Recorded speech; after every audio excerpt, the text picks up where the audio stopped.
two stories today, and they are both based in Minnesota. The first one's real, and the second one is no sleep. I am telling these stories today because in the morning tomorrow, we are taking a little road trip just for the day to Michigan, and I have never been outside of Minnesota before, so I am excited about this. And so let's read these stories of this creepy stay time in all the time. Here's all my social media, and you guys should subscribe if you would like to join my cemetery of ghosts. Let's get into reading these stories. This first story comes from user quick_detective 1922. It is titled No-Faced People. I live in Minnesota and have seen 2 faceless people in the last year and a half. Here are my sightings. Malacca, Minnesota, Pink Jacket Lady, 2024.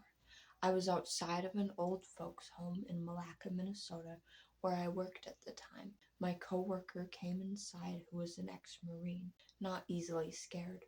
While I was in the bathroom, she came inside from being outside, running to her truck, and she was yelling stuff I couldn't make out, but I could tell she was scared, so I got out fast. I was so scared when I got out. She kept saying, I seen a person with black. Continues to wave her hands around her face, from head to chin, repeatedly, like this. No face, no face, no face, all black. She had no face. Sitting right by my truck. I got scared. I couldn't say anything. I always say something. Why was I so scared? Oh my gosh. Saying she's seen a person at her truck with a black face. There was nothing there. She said she had her hood up, and where there was supposed to be a face, there was nothing.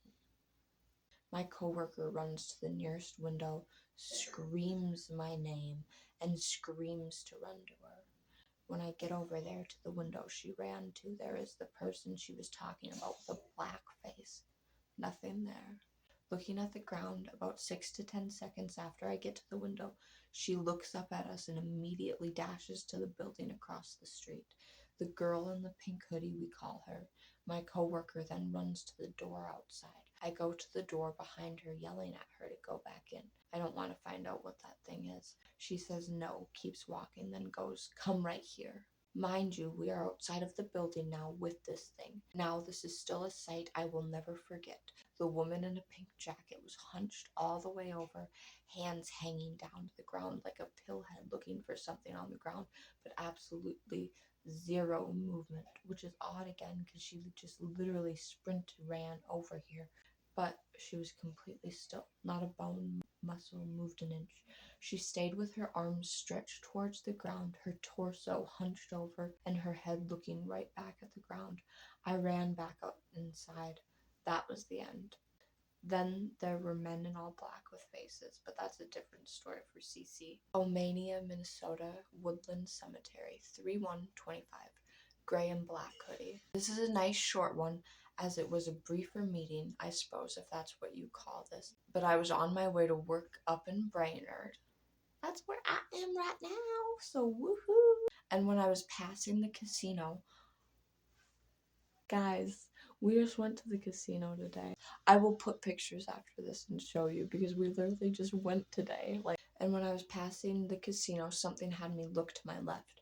I never do this. I never even knew there was a cemetery across the street from the casino by Mille Lacs Lake. But when I did, there was a man with a gray and black hoodie. May have been striped, with black gloves on, black pants and shoes on, hood up, all black, faceless face, nothing there, pacing the entrance of the cemetery back and forth.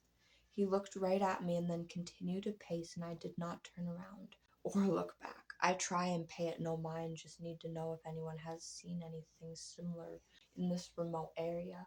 That's so crazy. I didn't even know that the Grand Casino had a cemetery by it. And if I would have read this story sooner, I would have gone and looked myself. Okay, so now here's a little compilation of pictures from when we went there today.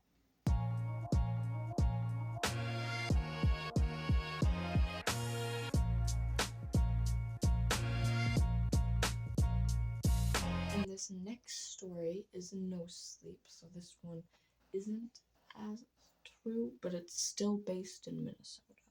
But the last one, okay, I just need to talk about that now since I talked about the casino.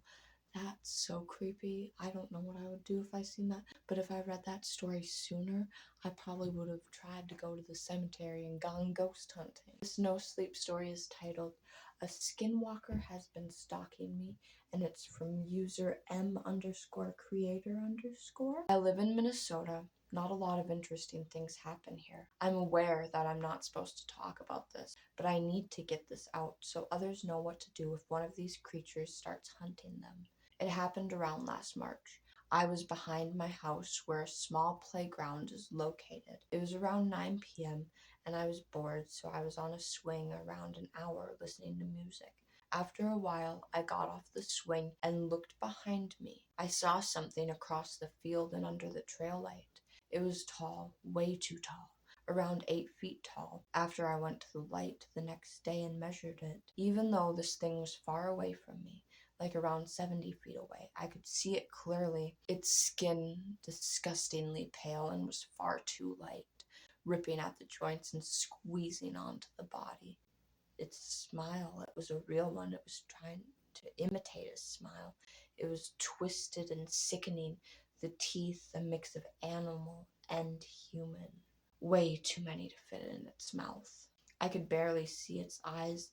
I couldn't tell what color they were. They were glowing from the trail light. I immediately teared up once I processed what this thing was. I refused to look away from it. I slowly backed up, keeping my eyes on it. I slowly opened the gate to my backyard and shut it as quietly as I could. I slowly walked up the steps into the back door and didn't look away until the back door was shut and locked. I quickly went to my mother's room to just hang out with her and calm down, but I didn't tell her about what I saw. She doesn't believe in these creatures. Later that night, I was on the phone with my friends when I heard a tapping on my window. It was a rhythmic sound. Not random, like a bird or a bush hitting it. I immediately started crying. This was before I knew what to do. I quickly told my friends what was happening as the tapping moved from the window to the wall besides my window. My bedroom is in the basement, so my window is above the ground. My cat immediately went to the wall where the tapping was and wouldn't get away from it. I called my stepdad, crying that there was something outside my window. I refused to look, though I was so terrified. My stepdad quickly went outside to see who the hell was outside and making me so terrified. When he came back, he told me there was nothing and that my imagination was playing tricks on me. I didn't sleep that night. After a few weeks, I was at my biological dad's house. I told him what happened, and he immediately became terrified for me. He understands these creatures all too well. He told me what to do and what not to do if it tries to get me. Once I was back at home, I was on my phone again. It was around 11 at night, and I went upstairs to feed my cat. I then looked outside and saw something, a deer. I watched it for a moment before realizing it wasn't a deer. It was the thing wearing a deer's skin.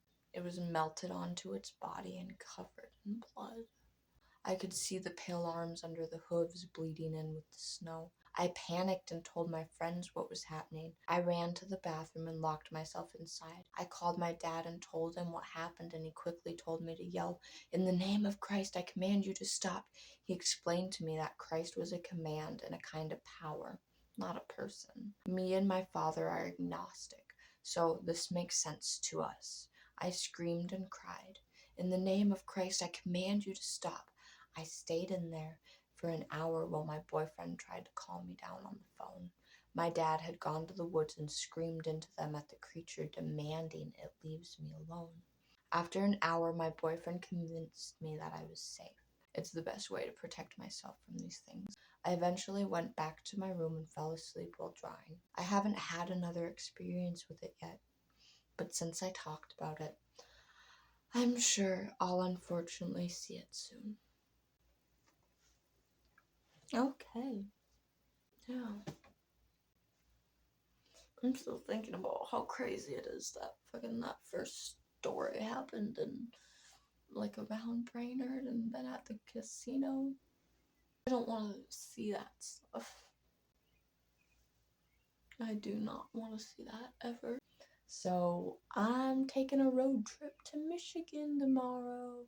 Thank you guys so much for watching. Please like this video, please comment down below, and please subscribe and share with anyone you can. Oh, also guys, I forgot, if you have your own stories, I have my Reddit here. You guys are so awesome. Thank you for watching. Stay spooky.